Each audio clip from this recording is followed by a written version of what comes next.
यहाँ बिहार के गोपालगंज की जो थावे वाली मंदिर है, उस थावे वाली मंदिर का बहुत ज़्यादा चर्चा है। बहुत दूर दूर से लोग आते हैं, पूजा अर्चना करते करते हैं और मन्नतें भी मांगते हैं। शायद मन्नतें पूर्ण होती है या नहीं होती है, ये मुझे पता नहीं है। लेकिन अब तक जो घटना घटित हुआ है उस मंदिर के अंदर से, उस मामले को स्पष्ट तरीके से हम बताएंगे कि आखिर कैसे चोरी हुई और क्यों चोरी हुई।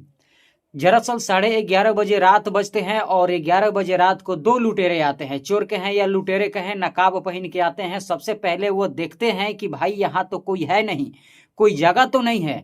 जब वहाँ पे किसी व्यक्ति नजर नहीं आते हैं, कोई पता नहीं चलता है कि यहाँ पे लोग हैं, तो वो सीधे जो है कि अंदर प्रवेश कर जाता है। वो कटर से काट करके उसे बेड़ियों को और अंदर प्रवेश कर जाता है। और जैसे ही अंदर प्रवेश करता है, सबसे पहले उनकी निगाह जो है उस दान पेटी पे पड़ती है और एक चांदी का मुकुट भी होता है, जो 250-300 ग्राम का माना जा रहा है कि वो मुकुट है चांदी का।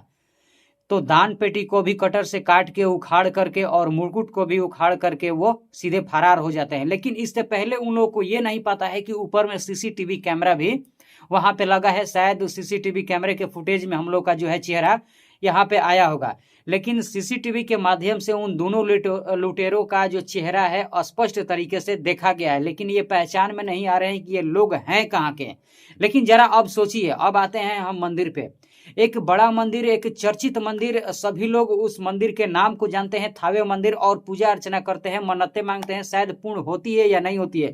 लेकिन अगर उस मंदिर में सत्य होता, उस मंदिर में देवी देवताओं का जो आगमन होता है, तो शायद उस देवी देवताओं का जो दान पेटी है, चांदी का मुकुट है या सोना का मुकुट है, जो है वो चोरी बिल्कुल नहीं होता। जरा सोचिए ये कितना इस देश में पखंडवाद है, कितना लोग इस एक धर्म का धंधा बना दिए हैं, पूजा पाठ का धंधा बना दिए हैं कि तमाम तरीके का जो है देवी देवताओं का मंदिर बनाइए, उसमें जो है दान पेटी लगाइए, उसमें सोना का मुकुट लगाइए, चांदी का मुकुट लगाइए, तमाम तरीके का उसमें पैसा जो है कि डोनेट कीजिए और एक महल जैसा मंदिर बनाइए और उसमें देवी देवताओं को स्थापित कीजिए। लेकिन खुद का देवी देवताओं का खुद का उनमें शक्ति नहीं है कि वो अपना स्वयं रक्षा कर पाए। अब जैसे ही दोनों लुटेरे जो है फरार होते हैं, फरार होने के बाद अब बताइए कि वहां पे सिक्योरिटी वहां पे आ जाती है। पुलिस प्रशासन के लोग सुबह में आते हैं, देखते हैं, निगरानी करते हैं, कुत्ता को दौड़ाते हैं। वहां पे पूरा खेत खलिहान या जितने भी सारे आसपास के क्षेत्र के जो जगह जमीन है, वहां पे जांच की जाती है कि लुटेरे किस माध्यम से फरार हुए। अब जरा सोचिए, भगवान में अगर इतना ही शक्ति होता तो प्रशासन की वहां पे सिक्योरिटी वहां पे नहीं आती, वहां पे जांच की विषय नहीं होती।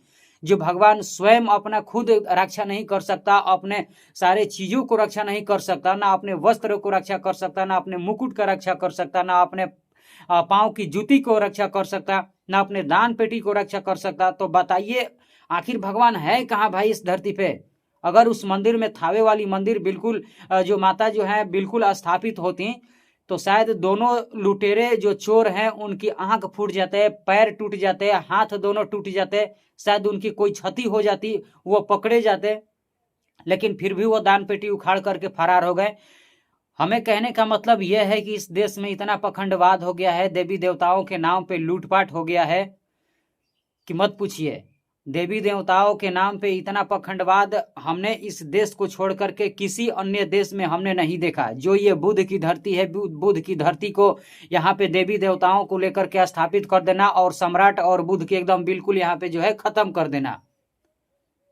तो देवी देवताओं के नाम से यहाँ पे बिल्कुल एकदम धंधा चल रहा है। बहुत सारे ऐसे इस देश में देवी देवता है, लेकिन वहां पे सिक्योरिटी वहां पे खड़ी की जा रही है। जब देवी देवताओं में इतना ही शक्ति होता तो उनके पास जाने में लोग जो है मर जाते हैं। वहां पे लोग मरते नहीं, उनके अंदर शक्तियां होती, उनके अंदर क्षमताएं होती कि लोग उनके पास पहुंच पाए। बहुत जगह पे आप लोग देखे हैं कि किसी मंदिर के पास जाते समय गाड़ी एक्सीडेंट कर जाता है, तो कोई व्यक्ति मर जाता है, तो बहुत सारा तमाम तरीके का दुर्घटना हो जाता है, किसी मंदिर में चोरी हो जाता है। तो कहाँ है भगवान भाई इस धरती पे। वो सही हुआ है, जिस मंदिर में चोरी हुआ है वो सही हुआ है, क्योंकि जितने भी गरीब दलित के लोगों का जो पैसा है, 1-1 रुपया चंदा वसूल करके उस मंदिर को लोग बनवाए हैं। वही पैसा वो लुटेरे लोग लेके फरार हुए हैं। ये इस देश में केवल मंदिर के नाम पे केवल लूटा जा रहा है और गरीबों को सताया जा रहा है। अगर वही मंदिर के नाम पे जितने सारे गरीब लोग हैं उनको अगर पैसा डोनेट किया जाता तो शायद वो चोरी नहीं करते और नशा नहीं करते, एक दूसरे का कत्ल भी नहीं करते। यही हमारी देश की हकीकत है और यही हमारी देश की संविधान है कि इस देश में जो है देवी देवता नहीं है बिल्कुल। लेकिन फिर भी लोगों को पाखंड इतना पकड़ लिया है, इतना पाखंड से लोग जकड़ चुके हैं कि देवी देवताओं का नाम तक भूलना नहीं ये लोग पसंद करते हैं। जो देवी देवता खुद अपना स्वयं रक्षा नहीं कर सकता वो लोगों का क्या रक्षा करेगा। शायद हमारे वीडियो से किसी अन्य लोगों को जो है देखने वाले लोगों को बुरा लगता होगा, लेकिन वाकई में आप एक बार माइंड से रिसर्च करके सोचिए कि इस धरती पे कौन से देवी देवता है, कौन से देवी देवता नहीं है। जो गोपालगंज में जिस तरीके से थावे वाली मंदिर का मुकुट चोरी हुआ शायद वो आज नहीं होता। बाकी मैं विशेष चर्चा नहीं करूंगा। आप लोग जो है एक बार कमेंट करके और अपने माइंड से सोच करके हमारे वीडियो के माध्यम से कमेंट जरूर कीजिएगा। बाकी मिलते हैं नए वीडियो में।